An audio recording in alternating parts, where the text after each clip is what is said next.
Hello, ladies and gentlemen. I am Rob, And I'm Terrence. and we are back. Rob and Terrence. All right, that wasn't all that, but we're gonna keep on rolling. Hope you all had a great spring break. This year's spring break happened to fall in March, and March in this country is known for one thing and one thing only, and that is March Madness. exactly college basketball. And so we're gonna talk a little bit about it, but we're ultimately gonna talk mainly about the Final Four. So Yeah. just Terrence, just give us a quick little recap of any interesting things that happened in the first couple rounds. And in the first couple rounds, saying, just because we go to Iona, just have to mention it. We lost to Iowa State. It wasn't all that surprising, though. I mean, it was a good game. I mean, I'm watching it in the beginning. It was a good game and everything. Jordan Washington and AJ English had a phenomenal game. It's just, no one else did, though. Yeah, like Iowa State, it's just a bigger, better D1 team. So obviously they came out with the win. I know defensively, Iona struggled all game. Yeah, I was just about Yeah. But I know the main thing though, during of March Madness was Michigan State losing Yes. the top pick lost. And what round was that? Second, the first round.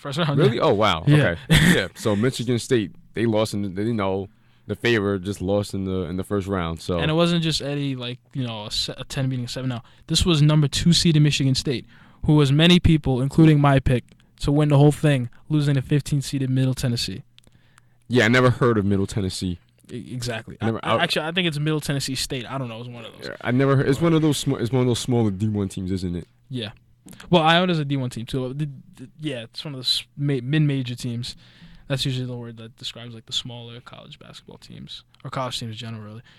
Another big one was Northern Iowa and Texas. Now, this game I believe was in the second round. I'm actually not 100% sure if this is right. I think it was Northern Iowa and Texas, where Northern Iowa was winning by 11 with about 5 minutes to go, and then they lost the lead and ended up losing the whole thing.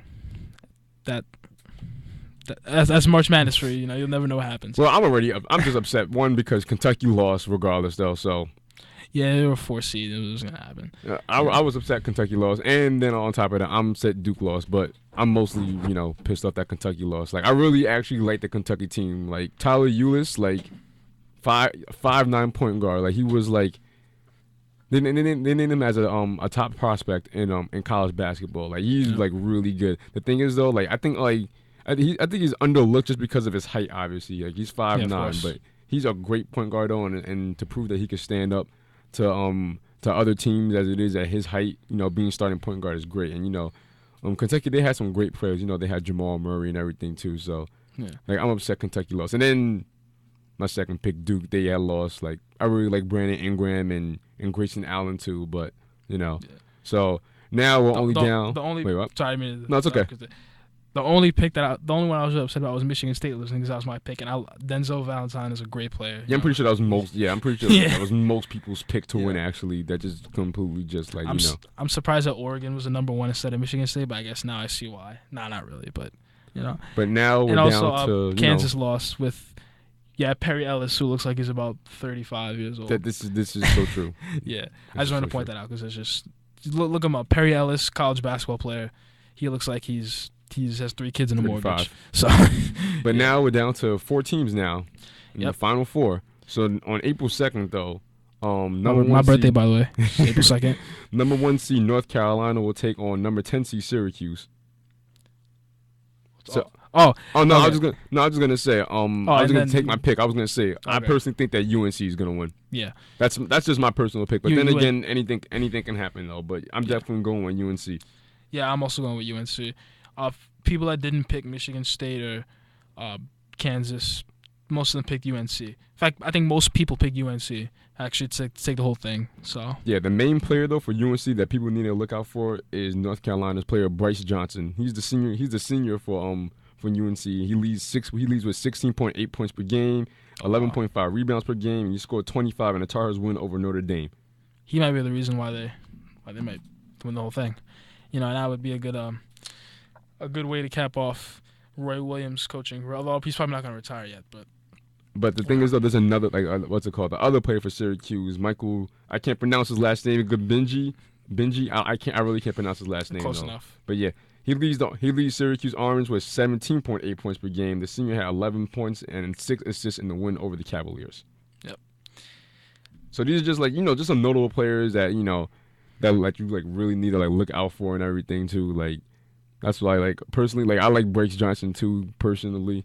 But that's why I'm gonna give the upper edge to UNC though. Like, I personally think they have the upper. And another thing that I actually find kind of interesting, during Selection Sunday, people when they found out Syracuse was making the tournament, so many of these bracket experts were upset.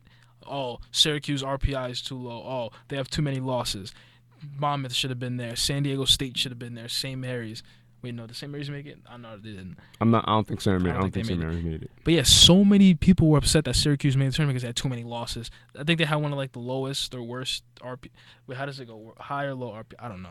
I don't know. Yeah, I actually don't know how that works either. But I personally they had one of the worst like RPI. It's funny too because I was sleeping on Syracuse for since college, like for just like throughout the whole college basketball thing. I've been sleeping on Syracuse. I was like, hey, Syracuse. No, I was really sleeping on Syracuse. I was like, hey, I haven't heard Syracuse make any noise lately. Like, does anyone even go to Syracuse anymore? Like, I haven't heard them make noise in a while actually. So since Melo, really. Exactly. So like everyone sleeps, even Syracuse, even the students and the players that sleep on Syracuse. I'm pretty sure Carmelo Anthony didn't sleep on his own college though. Yeah, he won a championship with them, so I doubt he's gonna sleep on his own alma mater. So yeah, definitely. So because of that, even in spite of that, I still think North Carolina's gonna win. They're probably gonna. Actually, no, I don't know. They're probably gonna win it all, but they're gonna beat Syracuse. I have a feeling. Yep. So tell us what the other matchup is. So the second game is the Oklahoma Sooners versus Villanova Wildcats. Now. Yes, I think it's the big game. Yeah, it's the big one. Not only am I picking Oklahoma to win that game, I'm picking Oklahoma to win the whole thing. Why? One man, Buddy Hield. Hield. I was waiting for you to mention him. From what I've seen, he is the best player in college basketball right now. Forget Ben Simmons at LSU. His team didn't make the tournament, so forget him. Yeah, Denzel Valentine. Ben Simmons is a great player, though. Yeah, he is, but maybe number 2 pick or number 1, depending who gets the first pick, though. Probably Buddy Hield. He's good. He's a senior too, so yeah, he's definitely gonna be there. But yeah, he will bring Oklahoma. He will win Oklahoma the national championship. I'll tell you that right now. I'm not saying it's gonna be a walk, like a cakewalk, because Villanova is a really good team. But I feel like Oklahoma's gonna win that game. I'm not gonna lie. I personally gotta give it to Oklahoma too, though. Like he's just like a phenomenal guard. Like they say he's like the best player in the country too. I mean, in his last game, he said he played 39 minutes, scored 37 points, and knocked down 13 of 20 shots overall, including 8 of 13 from 3-point range. That's insane. Like, I'm going. Yeah, that's just insane. Like, that's a phenomenal game, and that was the best time to do it to get your team to the Final Four. I personally think they'll win too, because like they're more of a jump shoot. They're like they're more of a jump shooting team actually. Like they love taking the jump shots and everything too. Like they play like really fast play. They play really fast pace. Another thing about Villanova. For the past couple of years, Villanova's been like one of the best college basketball programs in the country, but they haven't had any like marquee players come out. Oklahoma just pushes the tempo more. Yeah. Just like just to say that like they definitely do. And so from the predictions that we have, it's gonna be Oklahoma, North Carolina. I'm gonna say this though: the only way Oklahoma will lose is if Hill gets in foul trouble. In all seriousness, if he gets in foul trouble. Like that, then it's like, okay, your main player is now in foul trouble. Like That's really it. That's the only way I can see Oklahoma losing, to be honest with you. But then again, they don't call it March Madness for a reason. We don't know. That is true. Anything can happen. Syracuse can win the whole thing as a number 10. Who knows? But from what we predicted or from what we expect, it's probably going to be Oklahoma, North Carolina. And I don't know who to pick from Oklahoma versus North Carolina. I might go Oklahoma. I might go in. Yeah, I think I'll go Oklahoma on that one too. Jordan has to be at that game if they do go. Oh, definitely. Jordan has to be there. I'm like, Jordan, where you at? Blake Griffin better not be though, because if you still suffer from that injury, he should be rehabbing. I mean, I know he's good now. Actually, Blake Griffin. They said he's able to. What's it called? He's available to play. He's just serving his 4-game suspension for punching the guy in the face. Yeah. So why he's getting suspended, or why he's serving a suspension? Go check out your old school. Just do that. So. That's pretty much our quick little, what would you call this? Quick little talk, I guess. Basically, just a little rundown, the Yeah. NCAA Final There we Four go. and everything. Yeah, Who thinks going to win the championship? So yeah, that's our quick little March Madness rundown. Thank you all for listening. And wait a minute. Oh, all right, there we go. Yeah. All right, thank you all for listening, and have a good day. Yep, have a good day.